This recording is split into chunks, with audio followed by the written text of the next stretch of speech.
What's going on, everybody? Going you for Family Constrictors. Sorry for the lack of videos lately. I'm actually coming down with something. To be honest with you, I'm coming down with old age. I'll be 45 here pretty soon.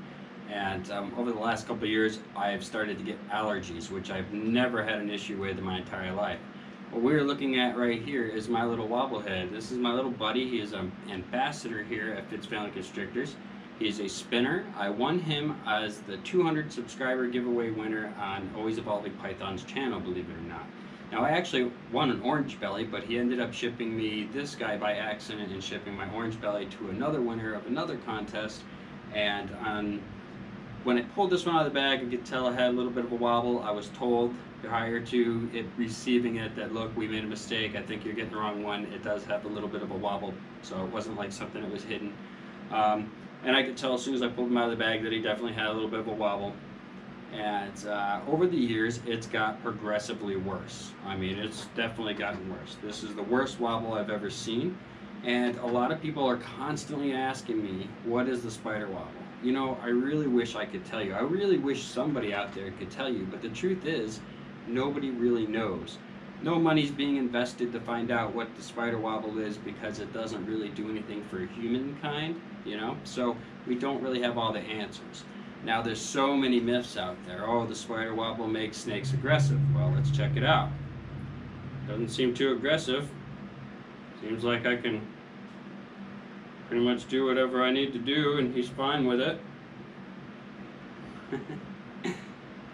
Again, he's a very good snake. I haven't noticed any issues with aggression or even food aggression or anything like that whatsoever. He seems to know very well when it's feeding time and when it's not.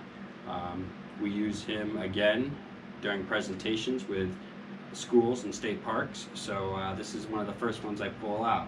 Now he's doing really good right now. He's not really showing a whole lot of signs of the wobble. Now, from what we can gather and what the best guesses are, is that it's some sort of neurological issue.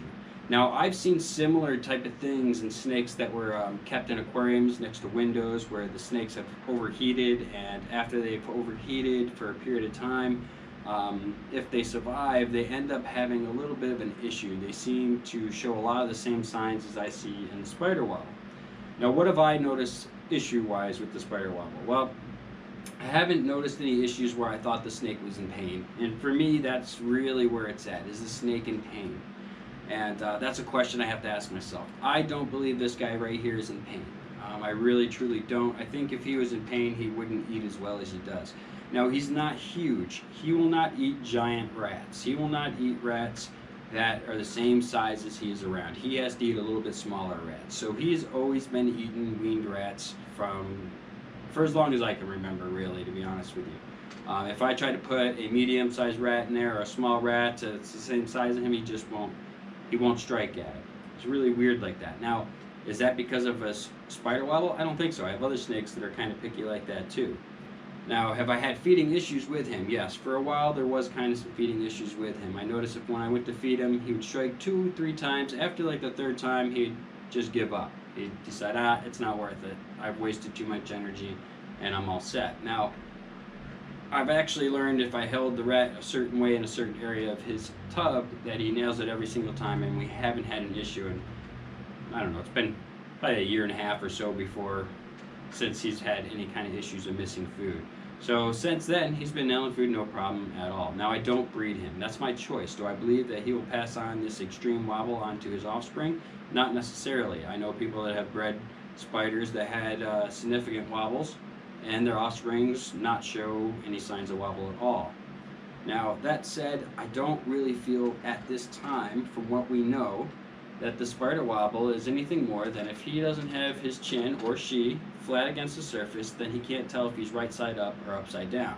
Now, I don't normally like to do this because people think that it's mean or whatnot, but you will see him kind of corkscrew up, and right now he's doing really well, but quickly he will kind of forget what direction he's at, if he's right side up or upside down, and you do what you see him doing right here.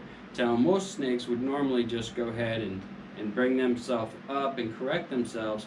He can't really tell which side is up until I correct him. Such a good boy. It's a great snake right here. He's never even hissed at me. and is always my first go-to snake when I do these presentations for a reason, because he's always shown this awesome little happy-go-lucky kind of attitude. Now, my worries about the spider wobble. My worries are, is it not that if the snake feels pain from it, but is this snake more easily stressed because of it? You know, at this time, I have to say, I don't think so. I really don't think so. He doesn't show any signs of being stressed out. He just doesn't. He's always in this kind of manner, in this kind of mood. And on feeding day, I will put the rat in his little spot and he will come over and take it. He just seems to know. He does not seem to be much different than any other snake I have, other than having this extreme wobble. And again, I wish I had answers for you, but the truth is nobody really has answers for you. I would direct people to Kevin McCurry over there at Nerd, because he's the first person to bring the spider gene over here, and he's probably the go-to person when it comes to the spider gene, as he's probably worked with it the longest, evidently, and I would say he has the most knowledge. Now, when you watch his video, he's tells it like he sees it as well, and I guess it comes down to individual snakes that have the wobble and how bad they are. I think in his video, I don't mean to misquote him, because I mean, you know, the guy knows his stuff. He definitely knows his stuff. But I think he was saying one of his snakes was like the worst that he's seen, and I'm like, well, you haven't seen mine, because this guy is really bad, and you're not even going to see how bad he actually is. And, you know, I really should have showed you as I went in there to get him out, because he's all twisted up upside down and spun around, you know. And it does concern me as a breeder. It does bother me. At times I think, you know, that doesn't look comfortable, you know what I mean? But I really can't get into this guy's head. I wish I could. What I do know is he seems pretty darn happy. He eats really well. I'm sure he would breed with a female if I decided to do that. I choose not to do that because I'm trying to kind of phase the spider out of my collection.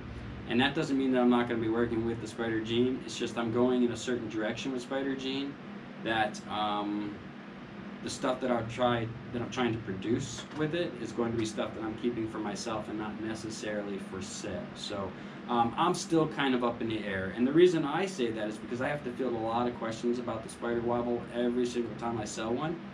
And when it comes to an opinion thing, it's very hard to give your opinion and be okay that it just doesn't have a lot of facts behind it.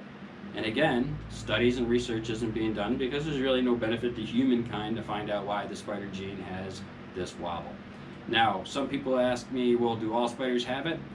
Personally, again, I think all spiders do have it. I think they just have it to a different degree. Some you might not be able to tell, some you might be able to tell right away. I also think that it progressively gets worse. Now, I also heard somebody recently say that,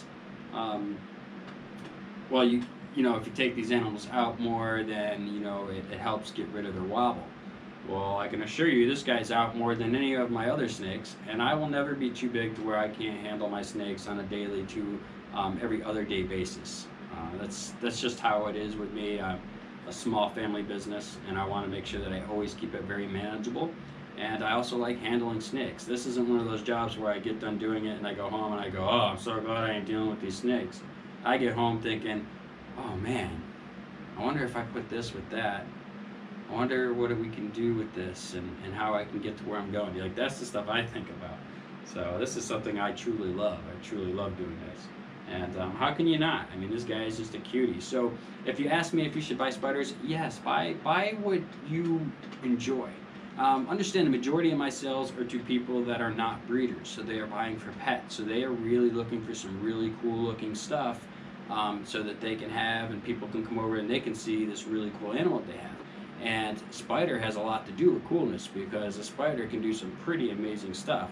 I mean, there's some combos that I'm looking to go for. Hopefully, if I can find a good one, I'll put a picture up here and you'll see, you know, I'm trying to do some of the stuff for my own private collection and to show some people different things that you can do with these. Being in my location, there's not a lot of people around here that are really into snakes. Matter of fact, most of the questions I get when people come here is like, are you by yourself? I mean, does anybody else do this?